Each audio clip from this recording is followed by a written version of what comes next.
ഞങ്ങൾ പോണ്. Bye bye. നമ്മളെ Uber ഭയ്യ. Guys, we are reached Varanasi railway station.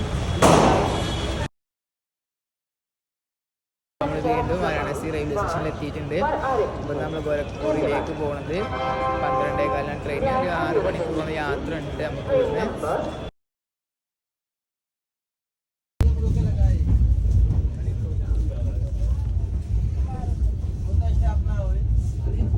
നമ്മൾ അങ്ങനെ ഗോരഖ്പൂർ റെയിൽവേ സ്റ്റേഷനിൽ എത്തിയിട്ടുണ്ട്. ഇവിടുന്ന് നമുക്ക് ബസ്സിനാണ് പോകുന്നത്. 4 മണിക്കൂർ ബസ്സിൽ യാത്ര ഉണ്ട് സൊനോലിലേക്ക്. അപ്പം ഈ സൊനോലിയിൽ കാണാം ഗോരഖ്പൂർ റെയിൽവേ സ്റ്റേഷൻ. നമ്മൾ സ്റ്റേഷനിലെത്തി. ഇവിടെ പോയി കഴിഞ്ഞാൽ ഇതിൻ്റെ വഴിയുണ്ട്. ഇവിടെ നേരെ നമുക്ക് ബസ് സ്റ്റാൻഡ് എത്താം. അവിടെ നേരെ നമുക്ക് സൊനോലിയിൽ ബസ് കിട്ടും. ഇതാണ് നമ്മളെ ബസ്.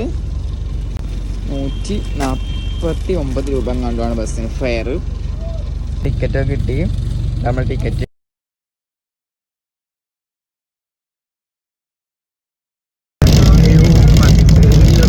ഉള്ളൂ നമ്മളെ ബോർഡർ നേപ്പാൾ ഇന്ത്യയുടെ ബോർഡർ എത്താൻ. അപ്പോൾ നല്ല ബോർഡുണ്ട് കഴിയും. നല്ല 10 മണിയായിട്ടും ബോർഡർക്ക് ഒരു കുറവില്ല. ഇതേപോലെ ബോർഡുണ്ട്.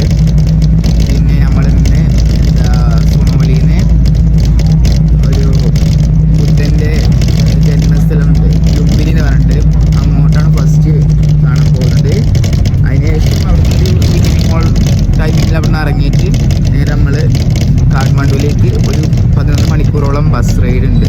അപ്പോൾ അവിടുന്ന് നേരെ ഇറങ്ങിയിട്ട് നമ്മൾ ഇന്ന് നൈറ്റ് കാഠ്മണ്ഡുവിലേക്ക് കയറും. അപ്പോൾ നമുക്ക് സ്റ്റേ ആവശ്യമില്ല. ബസ്സിലായതുകൊണ്ട് 11 മണിക്കൂർ അങ്ങനെ പോകാമെന്നുള്ള വിചാരിച്ചിട്ടുണ്ട്. അങ്ങനെ പോകാന്നുള്ള ഐസ് 2 ഷോക്സ് ഒക്കെ ഇട്ടിട്ടും തണുപ്പൊരിന് ഒരു കുറവുമില്ല. ഐസ് നമ്മളിവിടെ നേപ്പാൾ ബോർഡിൽ എത്തിയിട്ടുണ്ട്.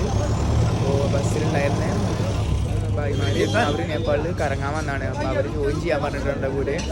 അപ്പോൾ ഞങ്ങൾക്ക് അവരുടെ കൂടെ പോകാം. उत्कर्ष के शेरवानी ഇപ്പം यूपी इलाहाबाद ആള് യുപി എന്നാണ്. അവർ 2 ഫ്രണ്ട്സും ഉണ്ട്. ഫ്രണ്ട്സ്